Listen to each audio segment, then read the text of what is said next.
وہاں ہاتھ میں نہیں آئے. گھوم پھر کے اب کدھر آئے؟ نکاح پہ، کہ نکاح جو ہے وہ بشرا بیگم صاحبہ جو ہے وہ عدت میں تھیں اور انہوں نے نکاح کر لیا جو کہ غیر شرعی ہے. تو یہاں سے نہیں پکڑا گیا تو یہاں آ گئے، تو یہاں سے کیا خاک پکڑا جائے گا جب یہاں سے نہیں پکڑا گیا تھا. اور یہ مفتی صاحب کے اپنے ہی بیان میں نا خود پھنس گئے. ان کا اپنا خود کا بیان کیا تھا، پہلے ذرا یہ سن لیں. مائی فرما دیں، فقہا نے مسائل میں لکھا ہے، یہ آپ شامی کے نکاح باب دیکھ لیں، بہت تفصیل سے اس میں رہنمائی کی ہے. فقہا نے لکھا ہے کہ بہت سے اقوال ایسے ہیں جن میں عورت کا قول معتبر ہے. بس عورت کا کہہ دینا کہ میری عدت گزر گئی، ختم ہو گئی بات، چاہے وہ 3 مہینے سے پہلے کہہ دے. سیدنا عمر رضی اللہ عنہ کے زمانے میں ہوا تھا ایسا واقعہ، تو امیر المومنین رضی اللہ عنہ نے فرمایا تھا کہ عورت کا کہہ دینا کافی ہے. عورت نے کہا میری عدت گزر گئی، کہ ایام عام طور پہ 1 مہینے کے بعد وہ سائیکل ہے نا پورا، لیکن اس سے کہا جلدی پورا ہو گیا، ختم ہو گئی بات. الرحمن الرحیم. 1 جنوری 2018 کا قصہ ہے. جناب عمران خان صاحب نے اپنے نکاح کے لیے یہاں سے لاہور کا سفر کیا اور میں بھی ان کے ہمراہ ہی تھا.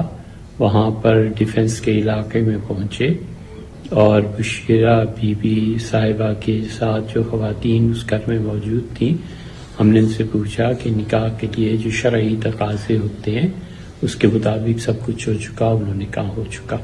تو میں نے ان کا نکاح بشرا بی بی سے پڑھا دیا.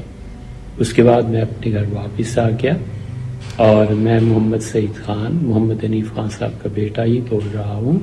اور پھر دیگر ذرائع سے بھی اور میڈیا سے بھی معلوم ہوا کہ جو مجھ سے تو کہا یہ گیا تھا مفتی سعید صاحب کا بیفور اینڈ آفٹر. پہلے کیا کہا تھا، اس کے بعد کیا کیا. اچھا جو یہ آفٹر والا ہے نا، یہ بڑا کمال کا ہے. یہ کمال کا یوں ہے کہ لگ بھگ کوئی سردیوں کے دنوں میں، غالباً جنوری میں یا دسمبر میں، مفتی صاحب نے انٹرویو دیا تھا جاوید چودھری صاحب کو ایکسپریس نیوز پہ.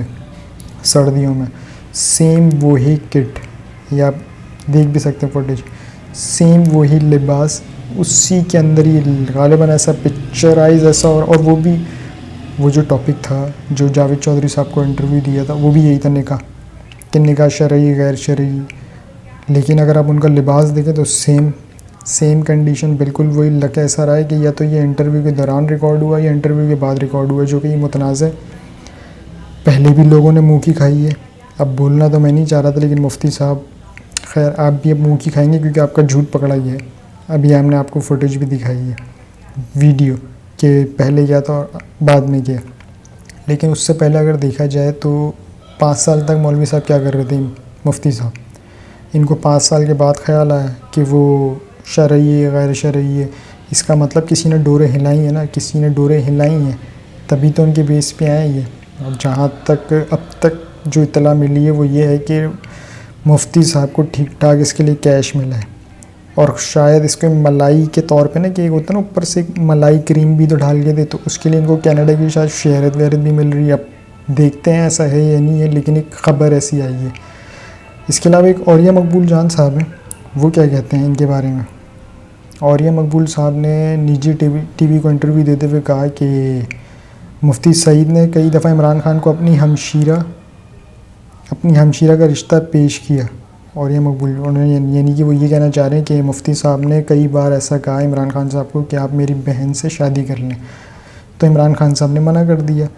ایک تو یہ بیس ہے کہ کہیں نہ کہیں تو عمران خان صاحب کو پکڑنا. اوپر سے اگر 5 سال پہلے آپ کو یاد نہیں آیا، پہلے آپ ستو پی کے سوئے ہوئے تھے جب آپ جاگ گئے، یہ عمران خان صاحب کسی کیس میں پکڑا ہی نہیں آ رہا نا، تو انہوں نے بولا چلو یہی کر لو. اور عمران خان صاحب یہ بات پہلے کہہ چکے ہیں، اگر آپ یاد کریں کوئی 6 مہینے پہلے چلے جائیں یا 1 سال پہلے، جب انہوں نے جلسے میں بھی کہا تھا کہ میری کردار کشی کی جائے گی، کون کریں گے یہ بھی پتہ ہے.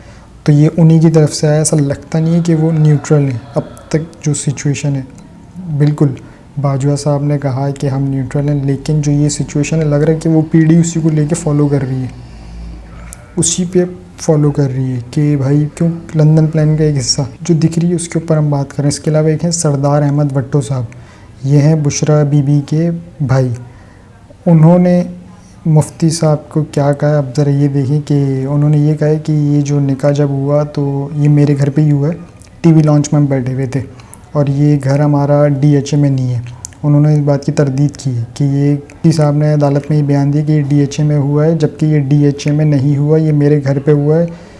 اور یعنی کہ اس کا مطلب یہ ہے کہ مفتی صاحب اپنے ہی بیان میں پھنس گئے اور پھنسنے جا رہے ہیں. اگر تو یہ انہوں نے خود بھی کہا سردار احمد بھٹو صاحب نے کہ ان کے خلاف تو میں بھی کارروائی کروں گا، اگر انہوں نے یہ جھوٹ بولا تو یہ تو ویسے ہی پھنس گئے.